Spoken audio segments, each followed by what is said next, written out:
The conference room at the Reich Chancellery was heavy with tension on the afternoon of July 3, 1940, just 11 days after France had signed the armistice at Compiègne.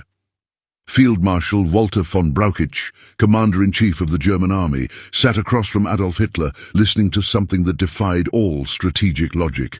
The Führer was ordering preliminary planning for an invasion of the Soviet Union. The war in the West had barely ended. Britain remained undefeated. The Kriegsmarine lacked the capability for invasion across the Channel, and now Hitler proposed opening a war on a second front against an enemy that possessed vast territory, enormous population, and resources that dwarfed Germany's own. General Franz Halder, Chief of the General Staff, maintained his composure as Hitler outlined his reasoning. The Soviet Union was a colossus with feet of clay. Stalin's purges had decapitated the Red Army. Soviet military performance in Finland had been abysmal. One sharp blow, Hitler insisted, and the entire rotten structure would collapse. The campaign would be over before winter, the Bolshevik regime destroyed, and Germany would control resources sufficient to make it invulnerable to British blockade or any future American intervention. Brauchitsch and Halder left the meeting and returned to OKH headquarters in Zossen, where they faced the question that would define the next year. Should they comply with Hitler's order or attempt to dissuade him from a course that violated every principle of German strategic planning? General Friedrich Paulus, then Deputy Chief of the General Staff, was assigned to begin preliminary planning. Paulus was a meticulous staff officer, and his initial assessment highlighted the problems immediately. The distances involved were unprecedented, the infrastructure inadequate, the objectives unclear. Field Marshal Gerd von Rundstedt, who would eventually command Army Group South in the invasion, expressed his concerns privately to Brauchitsch. Rundstedt was an old Prussian aristocrat, a professional soldier who had served in the Kaiser's army and understood the lessons of 1914 to 1918. Germany could not afford a prolonged two-front war. The invasion of Russia had destroyed Napoleon. The Eastern Front had bled Germany white in the last war. What made Hitler believe that 1941 would be different from 1812 or 1914? But the momentum toward invasion proved unstoppable. General Erich Marx prepared an operational study in August 1940 that laid out a campaign plan based on the assumption that Soviet resistance would collapse within 9 to 17 weeks. The Marx plan envisioned 3 army groups striking toward Leningrad, Moscow, and Kiev, achieving decisive victory before winter through rapid encirclement and destruction of Soviet forces near the border. The plan's assumptions were breathtaking in their optimism. The Red Army would fight according to German expectations, Soviet reserves would not materialize, the infrastructure would support rapid advance, and weather would cooperate. Colonel General Heinz Guderian, the prophet of armored warfare whose panzers had shattered France, reviewed the invasion plans with growing unease. Guderian understood mobile warfare better than any officer in the Wehrmacht, and he recognized immediately that the distances involved in Russia were categorically different from France. In the West, panzer spearheads had reached the Channel coast in 10 days. In Russia, they would need to cover 3 times that distance just to reach the first strategic objectives, and Moscow lay far beyond even those initial goals. Lieutenant General Friedrich Paulus expanded the Marx plan into the full operational directive for Barbarossa through autumn 1940. His work was professional and thorough, but it was also built on assumptions that could not be verified. Intelligence estimates of Soviet strength provided by Foreign Armies East under Colonel Reinhard Gehlen significantly underestimated both the number of Soviet divisions and Soviet industrial capacity beyond the Urals. The planning proceeded on the basis of fighting an enemy that existed largely in German imagination rather than Soviet reality. Field Marshal Fedor von Bock, designated to command Army Group Center in the attack toward Moscow, studied the operational plans and found them wanting. Bock was an aggressive commander who had executed the invasion of France brilliantly, but he understood that speed and surprise, the keys to victory in the West, would be much harder to achieve in the vast expanses of Russia. The road network was primitive, the railways a different gauge requiring conversion. the distances such that supply lines would stretch beyond sustainable limits. General Georg Thomas, head of the War Economy and Armaments Office, prepared an assessment that should have stopped Barbarossa before it began. Thomas's study showed that Germany lacked the economic resources for extended war in the East. Oil production was insufficient, rubber supplies were critically limited, the Wehrmacht's motor transport was already inadequate for operations in France, it would be catastrophically short for Russia's distances. Thomas presented these findings to both military and political leadership, and they were filed away and ignored. The decision to invade had been made. Logistics would have to adapt. In December 1940, Hitler issued Directive No. 21, the formal order for Operation Barbarossa. The invasion would begin in May 1941, allowing 5 months for preparations. Field Marshal Wilhelm Keitel, chief of OKW, and Hitler's most loyal military subordinate, signed and distributed the directive without objection. Keitel had long since abandoned any pretense of providing independent military advice. His role was to translate Hitler's decisions into orders, not to question them. General Alfred Jodl, chief of operations at OKW, participated in the war gaming and planning with professional competence while harboring private doubts he rarely expressed. Jodl understood that Barbarossa violated the fundamental strategic principle that had guided Prussian-German military thinking since Moltke. Avoid simultaneous wars on multiple fronts. Britain remained undefeated in the West.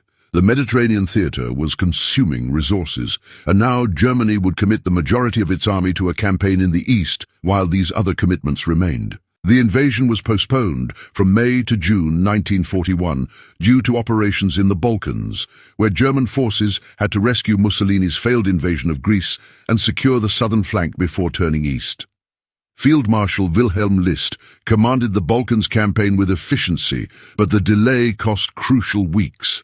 The campaign that was supposed to be completed before winter would now begin in late June, reducing the operating season by nearly a month. On June 22, 1941, over 3 million German soldiers crossed into Soviet territory in the largest invasion in military history. The initial results seemed to validate Hitler's confidence and silence the skeptics. Army Group North, under Field Marshal Wilhelm Ritter von Lieb, advanced rapidly toward Leningrad. Army Group Center under Bock achieved massive encirclements at Bialystok and Minsk, capturing hundreds of thousands of Soviet prisoners. Army Group South under Rundstedt pushed into Ukraine against stiffer resistance but still made steady progress. General Guderian's 2nd Panzer Group achieved breakthroughs that rivaled anything seen in France.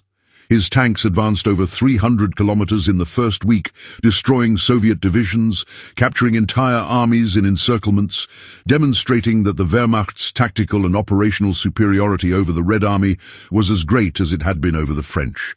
The roads were poor, the dust choking, the distances exhausting, but the panzers drove forward and the victories mounted.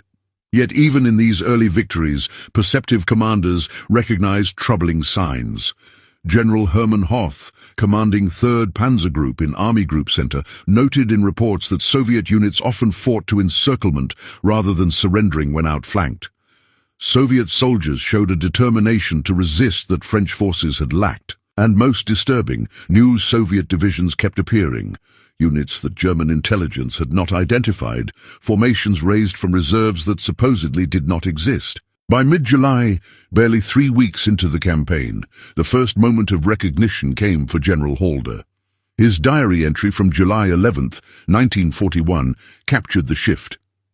It is thus probably no overstatement to say that the Russian campaign has been won in the space of 2 weeks. Of course, this does not yet mean that it is closed. The sheer geographical vastness of the country and the stubbornness of the resistance, which is carried on with all means, will claim our efforts for many more weeks to come. The statement revealed Halder's dawning understanding. Tactical victories were not translating into strategic decision. The Soviet Union was not collapsing despite losing entire armies. The sheer geographical vastness was not just a logistical challenge, but a strategic weapon that absorbed German advances and prevented decisive victory. And the resistance continued with an intensity that defied German expectations. The Smolensk encirclement in July produced another 300,000 Soviet prisoners, yet Soviet forces continued defending the approaches to Moscow. Colonel General Hermann Hoth and General Guderian, whose panzer groups had achieved the encirclement, requested permission to continue the advance toward Moscow while the enemy was reeling. But Hitler intervened, ordering a halt to the Moscow advance and redirecting forces north toward Leningrad and south toward Kiev. This decision, made in late July and confirmed in August, precipitated the first major confrontation between Hitler and his field commanders. Guderian was summoned to Hitler's headquarters and spent hours arguing that Moscow should be the primary objective, that capturing the Soviet capital would destroy enemy communications and morale, that every day of delay allowed Soviet defenses to strengthen. Hitler overruled him, insisting that Leningrad and Ukraine's economic resources took priority. Field Marshal von Bock, whose army group center was being stripped of its panzer forces for the diversions north and south, protested vehemently. The operational plan had called for a concentrated drive on Moscow. Now, forces were being dispersed toward multiple objectives. This violated the principle of concentration of force and gave the Soviets time to recover and prepare. Bock's protests were noted and ignored. The Kiev encirclement in September seemed to vindicate Hitler's decision. Over 600,000 Soviet prisoners were taken in what remains the largest encirclement in military history. It was a stunning operational victory, and Field Marshal von Rundstedt executed it brilliantly. But it was also the moment when several commanders realized that Barbarossa's fundamental assumption was wrong. The Soviet Union was not collapsing. Every destroyed army was being replaced. The reserves were not finite but seemed inexhaustible. General Erich Hoepner, commanding 4th Panzer Group in Army Group North, wrote to his wife in late September, expressing doubts that were becoming common among senior commanders. "We have underestimated the Russians, the extent of the country, and the treachery of the climate.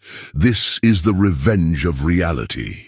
Hoepner had been an enthusiastic supporter of the invasion, confident in German superiority, but 4 months of combat had revealed that superiority in tactics and training could not overcome the fundamental material imbalance.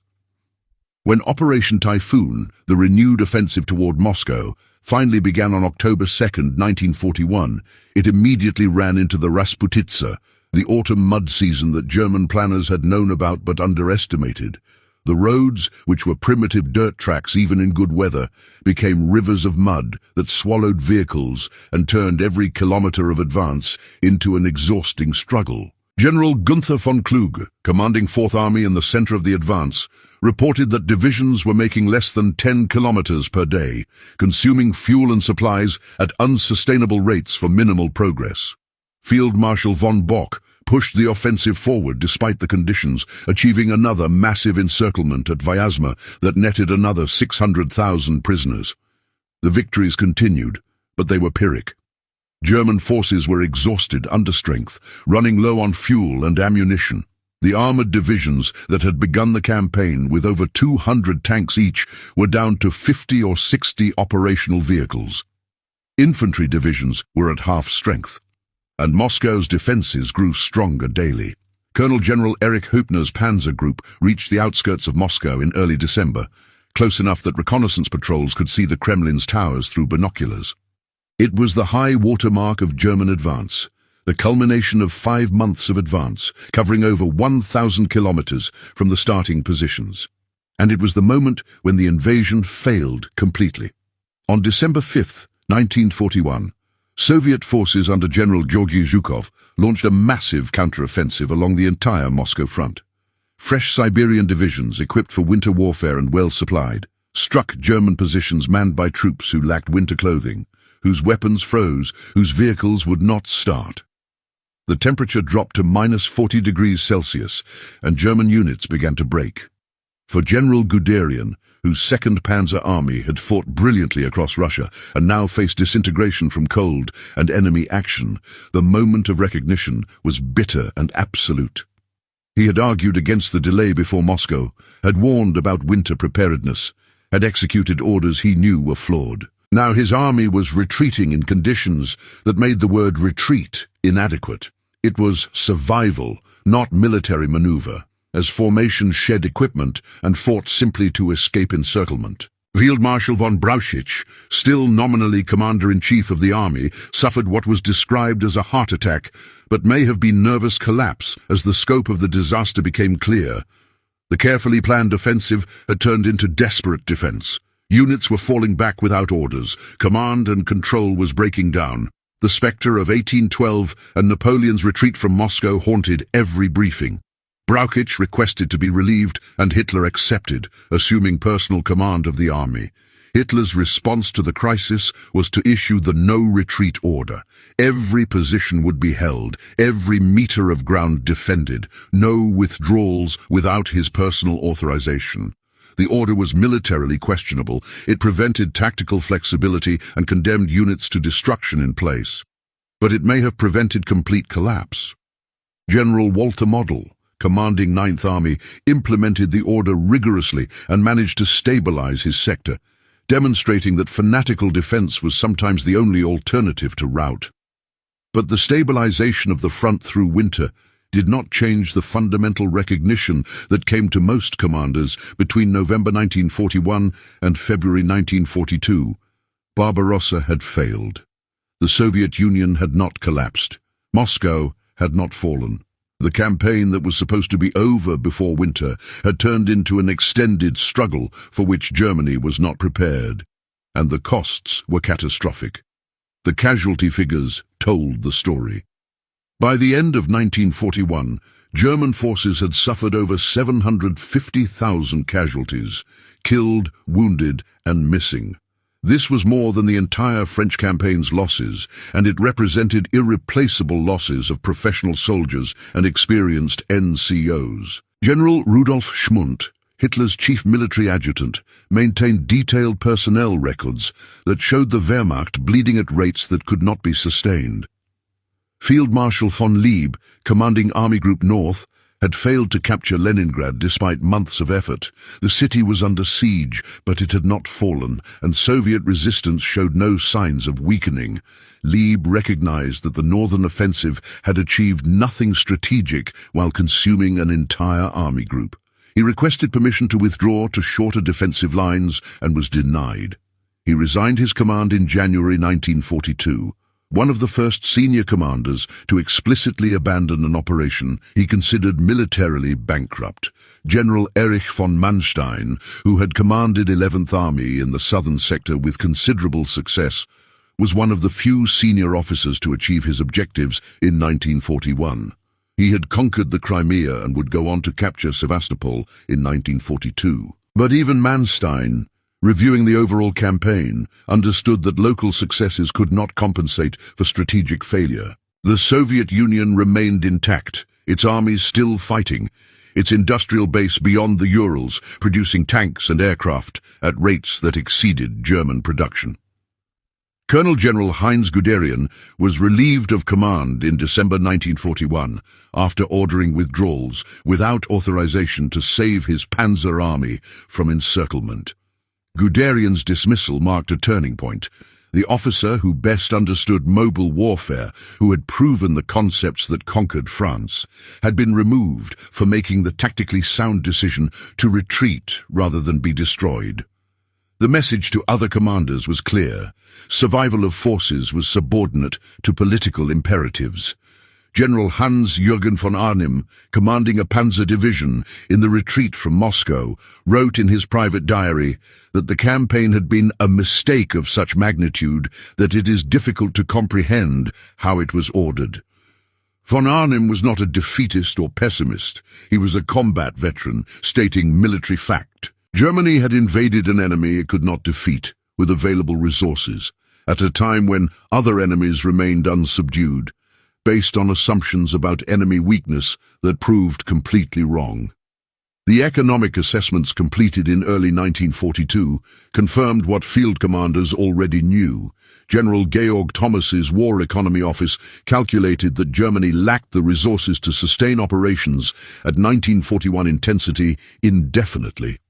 The Wehrmacht required oil, rubber and various metals in quantities that German and captured European production could not provide.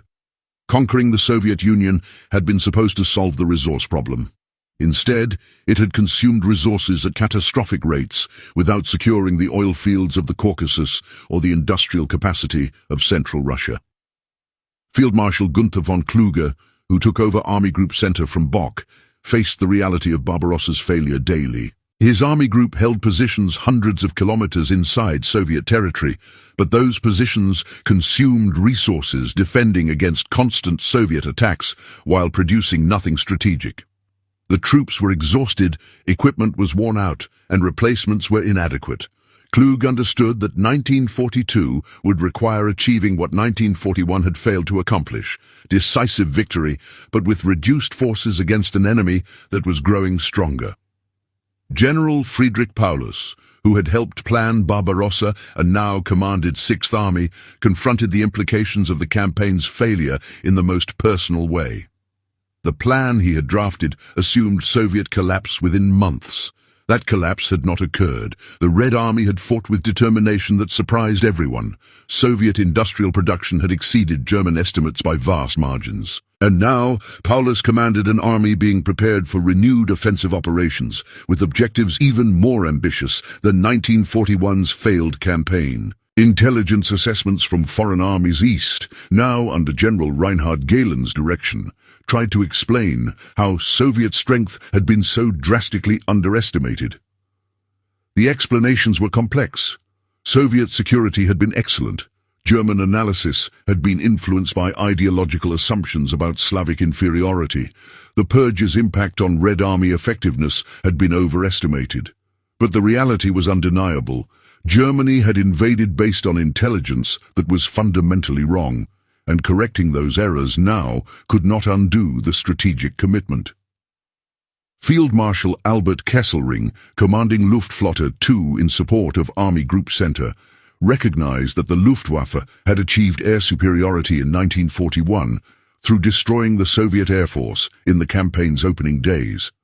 But that superiority was temporary. Soviet factories beyond German reach were producing aircraft in quantities that would eventually overwhelm the Luftwaffe. And every kilometer that German forces advanced extended the Luftwaffe's supply lines, while Soviet forces fell back toward their bases. The winter of 1941-42 was survived through desperation and determination. German forces held positions under conditions that should have been impossible, supplied by logistic systems operating far beyond their designed capacity, commanded by officers who understood they were defending positions without strategic value because retreat was forbidden. The Wehrmacht's professionalism and the German soldiers' toughness prevented complete catastrophe, but they could not change the fundamental strategic reality. General Walter Model, whose defense of Rzeów became legendary, exemplified the Wehrmacht's tactical competence being employed in service of strategic bankruptcy. Model held Rzeów through repeated Soviet offensives, inflicting enormous casualties on attacking forces, demonstrating defensive skill of the highest order. But Rzeów had no strategic importance. It was held because Hitler had ordered it held, because yielding ground was politically unacceptable, because the alternative to defending every position was admitting that Barbarossa had failed. By spring 1942, when planning began for the summer offensive that would target the Caucasus oil fields and lead to Stalingrad, most German field commanders understood that Barbarossa had been a mistake. They understood it in different ways and with varying degrees of clarity. Some, like Guderian and Hübner, recognized that the entire premise had been wrong. The Soviet Union was not going to collapse. Germany could not win the war in the East. Others, like Manstein and Model, believed that tactical excellence and operational skill might still achieve limited objectives, even if total victory was impossible. The mistake had been made in stages, each seeming logical at the time.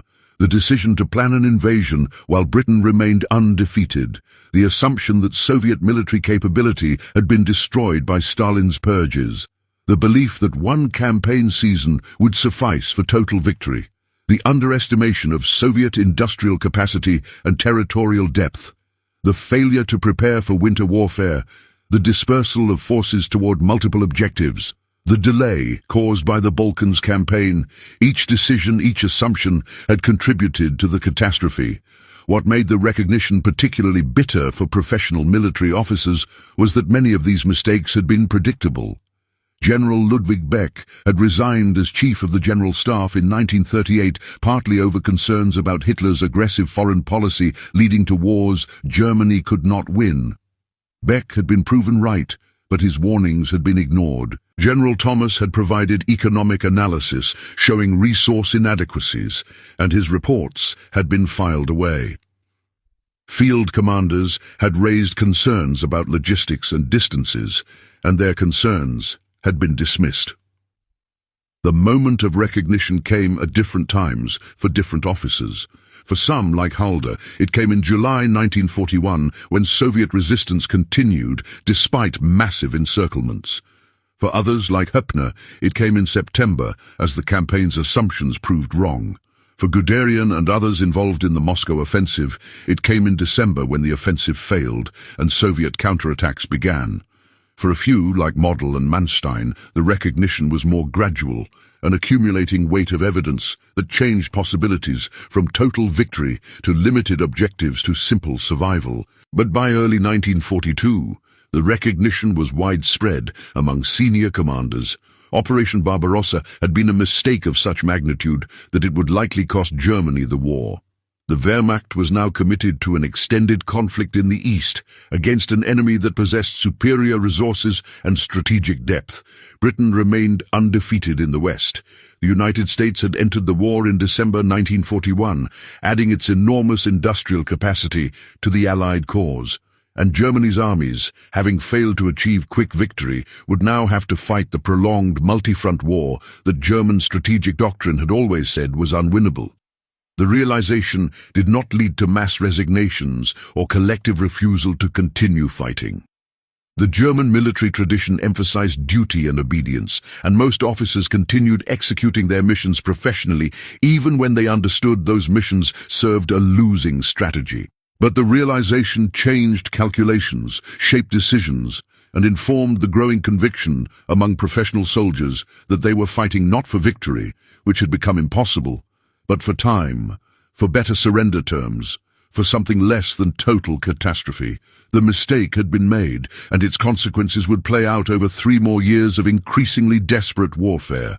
But that it was a mistake, that Barbarossa had failed in its essential objective of destroying the Soviet Union quickly, that Germany's strategic position had been catastrophically weakened rather than improved. This recognition came to the German generals who fought in Russia between the summer of 1941 and the spring of 1942, and it would haunt them through all the battles that followed.